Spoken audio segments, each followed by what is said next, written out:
Hi, welcome back. As you know, I'm Jeff and I'm joined by Cari. And we are going to talk about pain and anxiety. Now, I don't know about you, but you say burn wounds to me as a pre-hospital emergency nurse. The first thing I'm going to say is ouch, pain. And then it creates some anxiety for me. I think that is true for me as well. Yep, I've got enough experience under my belt to confidently say burns cause a lot of pain and burns cause a lot of anxiety. So it's a very appropriate lecture to be included in this CBRN content. And yeah, excited to get into it.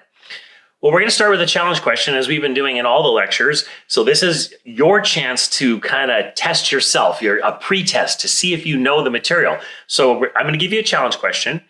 You need to pause, see if you can answer it. Remember, the challenge questions are found in the back of your manual, so you can turn back and read them and write down the right answer, write the rationales, kind of as a way to test yourself. We will give you the answer to this in a little bit. So here's your first challenge question. I'm actually going to challenge you, Cari. Ready? Okay, I'm ready. Okay.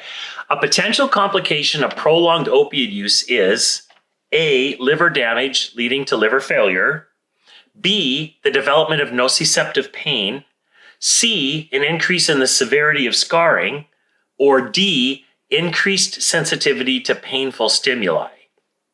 That's a tough question. That is. Okay. I think I got my answer. Do you? I got mine. All right. And what about you watching? Do you have your answer? If not, pause and try to figure it out, but we're going to keep going. So, pain. Yeah, let's get into it. Burn patients have pain? I think a little bit, maybe a little bit here. Honestly, I can't think of anything more painful than these large body surface burns. I know what it's like to get a burn from a curling iron, to get burned, a sunburn or burned by touching a stovetop, these little small quarter-sized burns. I'm complaining about it for, weeks. To imagine what it must feel like to sustain 60, even 20% of body surface area burned, let alone those 80% body burns. It really is excruciating. So that's also what's reported from our burn patients to our ears here is that burns are incredibly painful. The pain experienced is going to be severe and it's going to be very difficult to relieve and control. For many burn patients, these injuries are going to result in chronic pain, not even just acute at time of injury, but long-lasting pain well beyond the time of discharge, and it's going to interfere with quality of life, interfering with sleep patterns, interfering with daily activity, and really affecting these patients in the long term. Some kind of scary numbers to look at here: 100% of patients report experiencing pain every single day. 92% report being awakened in the middle of the night by pain, and then severe pain, excruciating levels of pain being reported by 4%. And thankfully that number is lower, but still too much for my liking. And am I right to assume that that's just not in the week after the burn? Nope. This is long term. Yeah, I would say even after wound closure, hopefully we're down from that excruciating level by then. Once we get wounds covered and we get skin regrowing, we're going to be decreasing that sensitivity. But yeah, this is chronic and sometimes lifelong for patients. It's a lifelong disability, truly, even after you've closed a wound. These are lifelong disabilities for patients. So the experience of burn pain. Pain is going to occur acutely during the time of injury, and it's going to also continue throughout treatment in the ICU. No, hospitals are not fun places to be. We've got our 4 a.m. lab draws, we've got our central line insertions, we've got Foley insertions, we've got wound care, peeling off patients' skin, we've got serial surgeries, we've got grafting, we've got all of these interventions that are going to be causing pain for months for these burn patients, and then going home to chronic pain. So it's not something that is let's climb this mountain and get done with it. It's more of a climb and a plateau, and then adjusting to a new normal and finding ways to control pain and keep it at a manageable level is really the goal for our patients here. If you want to look pathologically at the experience of pain, you can define it as a loss of protective epidermis plus inflammation is going to ultimately result in the sensitization of nerve endings or the experience of pain. But pain is really a subjective experience. And I know sometimes that can be taken into negative light with the jaded experience of ER nurses, and definitely in the ICU as well. When you say pain is subjective, all that guy says he's 10 out of 10 and he's in there on his cell phone. Eating potato chips. Absolutely. Yeah. Positive cell phone sign, positive PO intake, 10 out of 10 pain. But keep in mind that pain is subjective and it's going to be modulated by environmental factors as well as psychological factors. So just because I have the same burn as you, maybe if you're dealing with no sleep because you're having night terrors and you're dealing with the grief of losing a loved one, the way you actually experience your pain can very much so legitimize a higher pain score. So that subjective experience actually really should be acknowledged, not only just because we should believe our patients, but also because there's a lot of reasoning there behind it. So timing of pain. Superficial and partial thickness burn injuries, remember, these are the burns that are kind of relegated into that upper epidermis and upper dermis levels of the burn. All of the nerves are going to live in that vascularized dermal layer. The nerves are going to be intact for these superficial burn injuries, meaning that they're going to experience a great deal of pain when they are inflicted, or when a superficial partial thickness burn wound is inflicted. It's going to be pain that continues throughout the healing process because the nerves aren't going anywhere, right?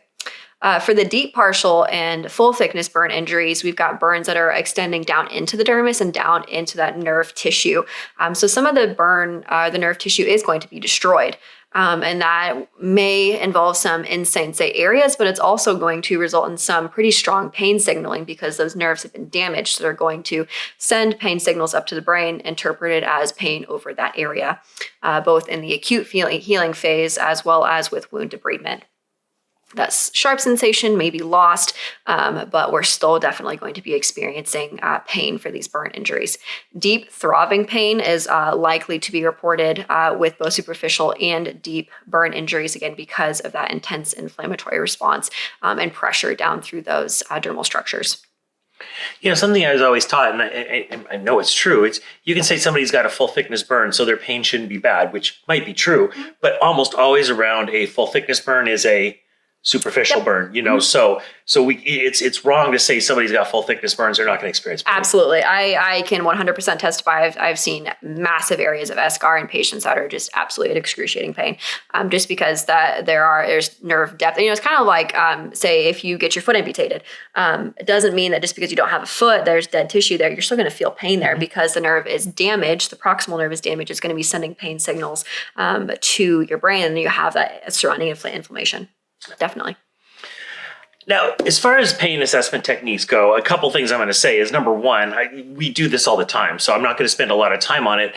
And really, to get in depth into this is far beyond this course. For the sake of the CBRN, it's just important to know that there's different ways to assess pain, and it's important to assess pain that's appropriate to the patient.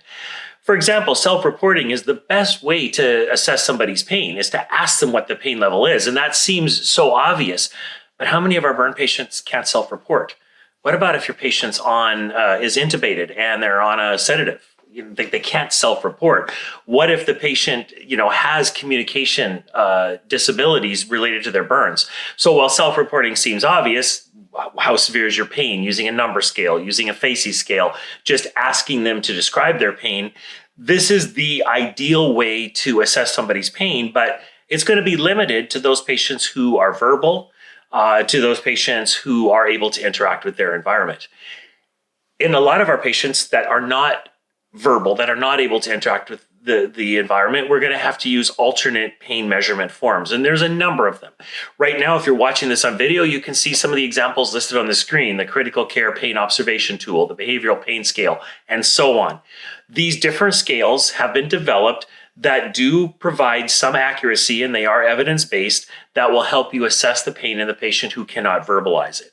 So you'll want to make sure that you utilize a pain scale that's going to be specific to the patient. But remember some of the limitations that we have on measuring pain. Does the patient have language deficits? Nothing to do with their burn, but language deficits that decreases their ability to communicate appropriately or to communicate in a way that we can understand. In those cases, we may need to use different scales. So you need to make sure you pick the appropriate assessment technique that matches the patient's injuries, that matches their intellectual abilities, that even matches their communication abilities, and then make sure that your pain is based on that. Same with your pediatric patient. Obviously a neonate is never going to be able to verbally tell you what their pain is, but we have the INPAS scale, which is on the screen right now if you're watching video, is one example that could be used in the patient that's pre-verbal. And as they get older, we can start using the building block method or different pediatric methods. So there's a number of different methods available. The important thing is that we're accurate in our assessments so that we can make sure we're giving the pain medication based on that patient's subjective reporting of the pain.